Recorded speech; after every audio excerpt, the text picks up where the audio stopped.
Welcome back, everyone. If you're watching from a quiet living room somewhere, maybe with the TV talking in the background more than any person does, this conversation is for you. My name is Eleanor. I'm 78 years old. And for most of my life, I was the kind of woman people came home to. I had 4 children. I kept the house. I was the one who made sure there was always something warm on the stove when someone walked through the door, even if nobody had called ahead, even if it was late. The kitchen door was always unlocked on Sunday mornings. I don't think I ever planned that. It just became what people knew about my house. I think that was the thing I was best at. Not cooking, really, though I was a decent enough cook. Just making it feel like a place where you belong. That was a long time ago. Now I live out of 2 suitcases. I rotate between my children's homes, whichever one has room. A few weeks here, then I pack up and move to the next. That's how it works now. You made home for everyone else for most of your life. And now you're living out of 2 suitcases. About 3 years now, since my husband passed. The house was sold. That was the right thing to do financially. I understood that. And this is what came after. My children live in 3 different towns. So I go between them. You built a home for 4 children. What does it feel like to not have a room of your own inside any of them? Well, they're doing their best. They have their own lives, jobs, their own children, everything that comes with that. I understand that. I try not to be a burden. I'm grateful for what they do for me. I really am. It sounds like you've spent a lot of time thinking about how not to make this harder for them. I suppose I have. That's just how I am. I've always been like that. There are little things you notice when you're living somewhere that isn't quite yours.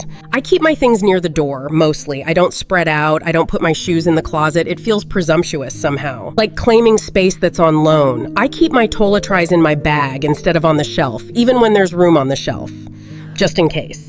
I wake up most mornings not quite sure how many days I have left in that particular house. Not because anyone has said anything, just because the stays have a rhythm to them, a shape. You start to feel when the shape is ending, even when nobody mentions it. I've gotten good at sensing that, probably better than I should be.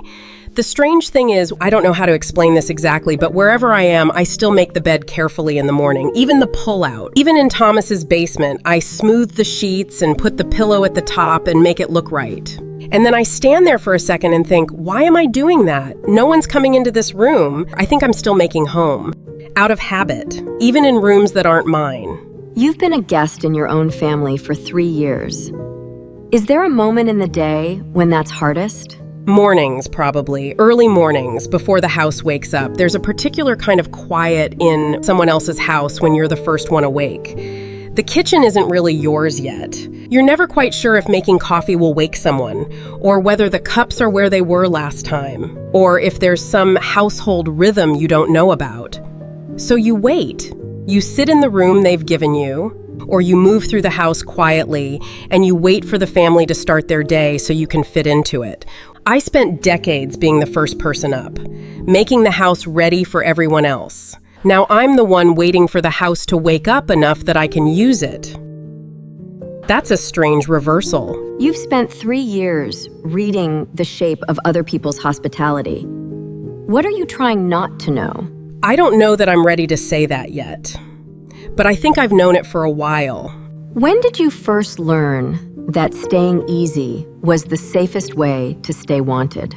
I don't know that anyone ever said it to me that way, but I think I learned it young, and I just never unlearned it. When the children were growing up, I was the one who absorbed things.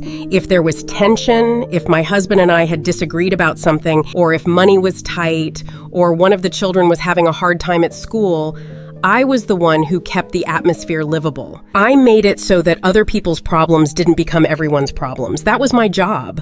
And I was good at it. I think I was genuinely good at it. Was that something you chose, or something that just became who you were? I don't know if I ever chose it exactly. It just felt like the right thing to do. Like if I stayed easy, everything stayed easier. If I asked for things that added weight. And I didn't want to add weight. I never fully unpacked in any of the houses where we lived. I know that sounds strange. We'd be somewhere for years and I still kept things loosely. A few boxes in the closet that never quite got opened. A suitcase on the floor of the bedroom instead of properly put away. My husband used to say I was always half ready to leave somewhere. I think he found it a little sad. I always told him it was just how I organized things. But I think I was always slightly ready to move. So asking for things always felt like it cost you. Yes, I suppose that's right. When did that stop feeling generous and start hurting you? I've never heard it put quite that way. But I think that might be true. I think it might be very true. Are they all the same with you, your children, or does it feel different in each house? Oh, they're very different from each other. My oldest, Michael, he's the practical one. He runs a tight house. Everything is scheduled. Everything has a purpose. When I'm there, I feel very well taken care of in a logistical sense. My towel is laid out. My meals are considered. But he doesn't ask me many questions. I'm not sure he knows how. We don't talk the way I always hoped we might. My daughter, Karen, she's the warmest of the three. When I first arrive, she's genuinely glad to see me. She hugs me. She tells me things. But she has 2 little ones of her own and a job that runs her ragged. And after the first few days, I can feel the air in the house change. Like the room where they put me starts to feel a little smaller. She never says anything, but I feel it. And then there's Thomas. He worries about me the most, I think. He calls more than the others. But worry, in Thomas's case, comes out looking a lot like management. He researches things for me, doctors, activities, programs. He presents me with options, very thorough options, and I appreciate it, I do. Yeah. But it's a little like being handed a menu and told to order, without being asked what kind of food I actually like. My youngest, James, moved abroad years ago, so he isn't part of the arrangement. I think he feels guilty about that. He sends money sometimes. But distance is its own kind of answer. They're not bad people. No, they're not. They really aren't. They love me in their way. They're not quite asking, any of them. Did there come a point when staying easy stopped feeling like a choice? There was a Thanksgiving, the 3rd or 4th one after my husband died. Karen had the family that year, and I knew she was going to be overwhelmed. She always is at the holiday. So I called ahead and told her not to worry about making anything special for me. I said I'd just eat whatever everyone else was having. I didn't need anything particular. I was just happy to be there. And she was so relieved. I could hear it in her voice, that relief. And I thought, I did the right thing. I made it easier. I really believed that. But then I was sitting at her table on Thanksgiving and I realized I couldn't remember the last time anyone had asked me what I wanted to eat. Not in years. Because I had gotten so far ahead of the question that there was no longer any reason for anyone to ask it. I'd already answered it. Always, in advance. The answer was always, whatever is easiest for you. You got there before the question did. Yes. And I thought that was generous. But I think now that it was something else too, something I did to protect myself, in a way. Because if I thanked them first, I never had to find out whether they were going to thank me on their own. And did it work? For a while. When did this become a rotation, something with a schedule, rather than just moving around sometimes? I'm not exactly sure when it formalized. It wasn't like anyone sat down and said, here is the arrangement. It just became the arrangement, gradually. The first year after my husband died, I was mostly at Karen's. That felt natural. She'd been closest to him, I think, and she wanted company. But then Michael called and said it would make sense for me to spend time with them too. They had more room. I should give Karen a break. And I did. And then the breaks started happening with some regularity. At what point did you start noticing that the arrivals felt expected rather than invited? That's a good question. I think when I stopped getting asked. The early months, Karen would call and say, we'd love you to come. Would you want to come stay for a bit? And that felt like an invitation. But after a while, I'd just get a call that said, so you're coming next Thursday. And that felt different, like it had already been decided somewhere. Michael would say something like, we've got the room cleared for you. Just come whenever it works, which sounds flexible, but felt more like logistics, like a room being cleared for a piece of furniture. What's it like walking into each house? It's different in each one. But there's always the same, it's hard to explain. At Michael's, there's a room at the end of the hall. Very clean, everything in order, a dresser with the top cleared for my things, and a towel folded on the end of the bed that tells me the room has been prepared. Every time I walk in, I notice that towel, and I think, this is a guest room. Not mine, a guest room. At Karen's, it's a fold-out couch in the room where the kids do their homework. There are papers on the desk and drawings on the wall that belong to her children. I sleep there, and it's fine, perfectly fine. But I've never once woken up in the morning and thought, oh, good, I'm home. Thomas has a basement he finished a few years ago. It has its own bathroom and a proper bed, so it's the most comfortable, physically. Yeah. But it's underground and very quiet. And at night, I can hear their family moving around upstairs, and I lie there thinking about all the sound. There's always a spot made for you. Always. Just never quite enough. There was a word I started hearing now and then, not often, just enough that it stayed with me. I think the first time I really heard it was at Karen's. She was on the phone with one of her brothers. I wasn't trying to listen. I was coming down the hall to get a glass of water, and I heard her say, she was talking about plans for the following month. And she said, well, it's going to be your turn by then. And she wasn't saying it cruelly. She was just talking the way you talk when you're managing a schedule. But I stopped in the hall and stood there a moment. I kept walking, got my glass of water, told myself I'd misheard, or that it meant something different. Did you let yourself follow that thought to its end? No, I told myself I'd misheard or misunderstood, or that she was tired. Karen is always tired, and tired people say things that don't come out the way they mean. And there were signs. Little things. The stays had become very precise, almost exactly 4 to 6 weeks before I'd get a call about the plan. And when I'd arrive somewhere, sometimes the child had just gotten there ahead of me, slightly rushed, slightly relieved. Like a handoff had just happened, and they were still catching their breath. But I didn't follow it. I told myself I was imagining things, and I almost believed that. Almost. What were the signs? The ones you told yourself didn't mean anything. Well, there were the timing patterns, how the stays would run right up to a certain point and then the next call would come reliably, almost like clockwork. It didn't vary much.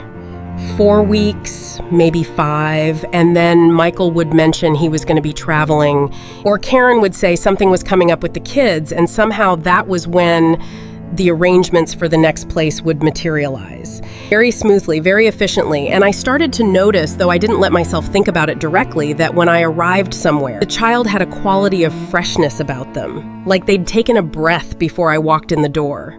The kind of relief people have before the hard part starts. I thought maybe I was imagining that too. But you kept track. Yes, I kept a kind of, not a count exactly, but an awareness of how the air felt when I was expected, whether someone was glad or whether they were prepared. Those are not the same thing, and I started being able to tell the difference, even when I told myself I couldn't. What did it feel like carrying that? Exhausting. It's tiring to know something and then spend the energy of not knowing it. You'd think it would be the other way, but the pretending not to know takes more work. What happened when you stopped being able to not know? It was about 8 months ago. I was at Michael's. We'd had dinner. His wife had made something. There was wine. It was a pleasant enough evening. I don't remember exactly what we talked about. Normal things. Afterward, I was helping clear the table. And I went into the kitchen to put some things in the sink. And Michael's phone was on the counter, face up. He'd left it there while he was doing something outside, I think. I wasn't looking at it. I wasn't looking for anything. I was rinsing a bowl and I glanced over the way you do when something catches your peripheral vision. It was a group text. I could see part of it. Just the last few messages in the notification preview. Just a few words. And I stood there for a moment, with the water still running. The text was from Karen. It was to Michael and Thomas. The part I could see, she said I was getting to be too much work right now. That's the phrase she used, too much work. And there was a line about whose stretch was coming up and whether someone could take longer because she was running short. And I understood from the tone, from the ease of it, that this was not a new conversation. This had been going on for a while. The system had a language. And in that moment, you knew it had become a system. Yes. I turned the water off, I dried my hands, I told Michael I was just going to step to the bathroom for a minute. I went down the hall and closed the door. I stood at the sink for a little while. I looked at myself in the mirror. I don't think I was thinking anything very clearly. I just stood there. I didn't cry. I thought I might, and then I didn't. I think maybe I was already too tired for it. I splashed some water on my face.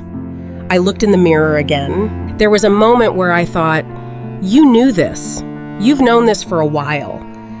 And now you can't say you didn't. I thought about Karen, about the fact that she'd signed her name to that. Those were her words, typed out and sent. She didn't say them by accident. She chose them and pressed send and moved on with her evening. And I thought, she wasn't wrong, probably, from where she was sitting. She probably was running short. She probably did need a break. I understand that. What I couldn't figure out was how she got to a place where she could say it that way to her brothers about me and not feel anything that made her reach out and call me first. I thought, go back out there. So I did. And then you went back out. Yes. I went back to the living room. Michael was watching something on television. His wife was in the other room. And I sat down on the couch and watched the screen for a few minutes and didn't say anything about it. I remember Michael made some comment about what was on, something light, and I laughed at it. I actually laughed, not forced, just that's what the moment asked for, and I gave it. And I think I thanked them before I went to bed. I think I said something about the dinner being lovely. Do you think Michael knew what you'd seen? No, I don't think so. He was relaxed, the way people are when they think everything is fine. And I'm very practiced at not showing the things. I don't want to show. I've had a long time to get good at that. So no, I think he had a pleasant evening. The next morning, I woke up early, before anyone else. And I went to the kitchen and made coffee. I stood at the window with my cup, looking out at the backyard. There were birds at Michael's feeder. He always keeps it stocked. And I thought, nothing has changed. Everything looks exactly the same as it did yesterday. The birds are there. The feeder is full. Michael will come downstairs and be polite, and I will be polite. But something had changed in me. I knew what I knew now. I couldn't unknow it. He came downstairs about 20 minutes later, made himself coffee, asked me if I'd slept all right. And I said, yes, fine, thank you. And then he said, Mom, I was thinking, Karen mentioned she'd have more room in a few weeks.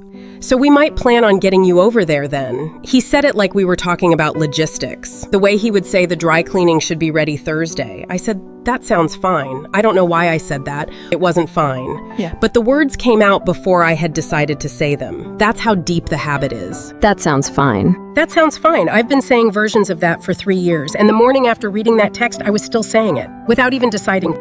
It sounds like the worst part wasn't finding out. It was that you already knew. Yes, I think that's right. The group text confirmed something I'd been careful not to look at. Yeah. But the thing it confirmed was already there. It had been there for a while. What the text did was take away my ability to keep deciding I was misreading things. Before that night, I still had a choice. I could look at a behavior and think, maybe I'm being unfair. Maybe they're just overwhelmed. Maybe I'm too sensitive to this. After, I didn't have that option anymore. Because it was in writing. Yes, it's harder to give someone the benefit of the doubt when you've read their exact words. I had given them a lot of benefit of the doubt for a long time. I think I was ready to run out of it. And yet you didn't say anything. That night, or in the weeks after. What was holding you? Fear. Mostly, I kept thinking, if I say something, if I tell them what I saw or what I felt, they will find me more difficult. And if they find me more difficult, I don't know exactly what I thought would happen. I never let myself think it all the way through. But I think I believed that being difficult, being a problem, meant being moved somewhere I hadn't been moved yet. Or not moved at all, in a way that meant I had no children anymore. And I'm not ready for that. So you made yourself smaller to keep from losing what you still had. I made myself smaller to keep from losing what I still had. Yes. I kept thinking about those 2 suitcases, and I thought, at least with 2 suitcases, I'm still going somewhere. At least someone still expects me. Yeah. If I become a problem, maybe nobody expects me anymore. I know that's not entirely rational, but it's what I thought. Did you ever ask yourself what you were giving up to stay so easy? Not until recently. No, I think what I was giving up was the right to be inconvenient. Which sounds like a small thing, but it isn't. Yeah. If you give that up long enough, you start to give up more than that. You give up the right to have preferences, to need things at specific time, not just whenever is convenient, to say, I'm having a hard week, to say, I would rather not go yet. I gave all of that away so gradually I didn't notice it going. And after the text, I sat with it a little differently. Because I started to see there's a kind of shame in it too, not just the hurt, a shame. Like, how did I let this go on so long? How did I keep arriving and saying thank you and leaving my shoes near the door like I was ready to go at any moment and never once said, wait, this isn't right. I need something different here. That question stayed with me. How did I let it go this far? What did you land on? I think I was afraid. Not just of losing them, of something older than that. I grew up in a family where you didn't take up room. Not if you could help it. You were grateful for what you had. You didn't ask for more. And I think I carried that all the way here into my own family, into my own old age. I watched other people do it, older relatives, friends, ask for things and then watch the room change. The way people look at each other when an older parent starts wanting things. I don't know how to describe it, a certain kind of love that has an unspoken condition in it. That the love stays easy. As long as you stay easy. And I didn't want to find out if that was true with my children. Even then, you were still making it easier for them. Yes, which is, I realized, the same thing I've been doing my whole life, in different forms. But I think there's something I hadn't let myself see until fairly recently. I wasn't only protecting myself from the hurt, I was protecting them from having to feel what they were doing. Because if I'd come out of that bathroom and said to Michael, I saw that text, and I need to talk about it, they would have had to feel it, really feel it, what they'd been doing. And I think part of me, even in that moment, was thinking about how hard that would be for them. Even then, standing in the bathroom after reading that, I was thinking about them. I've been doing that my whole life, deciding what other people can handle and then handling it for them. I just hadn't seen it quite this clearly before. So even then, you got there first. Yes. That's it, exactly. I've been carrying their guilt for them, so they wouldn't have to, so the arrangement could keep going, and everyone could feel like decent people. Including me, I suppose. Because if they felt fine, I could pretend I felt fine too. That's a strange thing to realize about yourself. That you helped build the thing that was hurting you. Where does that leave you now? With yourself, I mean, not with them. I think it leaves me more honest, maybe. About what I actually want, not what I've been willing to ask for, what I want. I made a pot of soup last week. I was at Karen's, and she was busy with the children, and I went into the kitchen and made a pot of soup, just because it was a cold afternoon and soup felt right. And I made it the way I always make it, with the things I always put in it. And I sat down and ate a bowl of it. It sounds like such a small thing, but it was mine. I decided to do it and I did it. I think I want more of that. I think I want to be somewhere I can do that and not feel like a guest doing it. The wanting never left. You just stopped making room for it. Yes, I'm still here. I'm still very much here. I think I had started to forget that a little, or let other people's memory of me fade, which isn't the same as actually fading. You've said in a lot of different ways that you didn't want to be a burden, that you tried not to ask for things, that you made yourself easy to carry. What would it mean to stop doing that? Not to your children, to yourself. I've been thinking about that, more than I let on, probably. I think it would mean admitting that I actually want something. Not just making do, not just being glad to be included, actually wanting something specific and believing that's a reasonable thing to want. What is it? What do you actually want? I want a room that's mine, not a guest room, not a pull-out couch, not a finished basement. A room where I can put my things in the drawer, and they'll still be there next week. Where I'm not waking up wondering how much time I have before the call comes. I want to stop waking up like that. Have you said that to any of them? No, I think I was afraid of what it would cost. Saying it. I mean, not them saying yes, just saying it. What did you think it would cost? I think I believed somewhere in the back of it that if I asked for too much, I would become too much. That there's a certain amount of need that is still acceptable and lovable, and if you go past that, you become the hard thing nobody wanted. And I didn't want to find out if that was true with my children. So even there, you stayed ahead of the answer. Yes, which is one more version of the same thing, protecting them, and protecting myself from the answer. Is what you're asking for selfish? No, I don't think it is. Wanting to stay in one place isn't asking for more love. It's asking for a stable life. Those aren't the same thing. I think I mixed them up for a very long time. I told myself that wanting stability was the same as wanting more than my share. But it isn't. It's just a basic thing, a room, a plan, being included in that plan. What would you want them to do differently?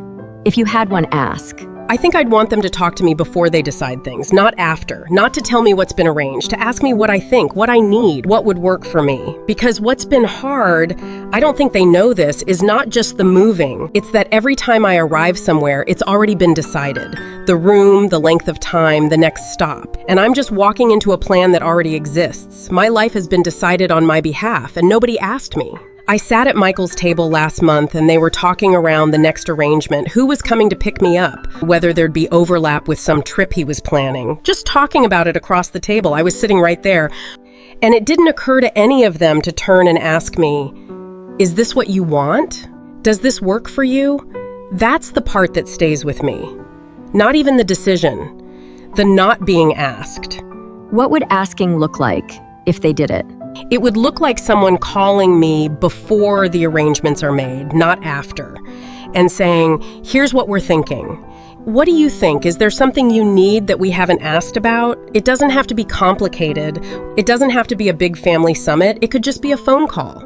Before, not after. That's what I want. I just want them to plan with me, not for me. I've thought about what I might say if I had that conversation. I think I'd tell them, I'm not asking you to solve this.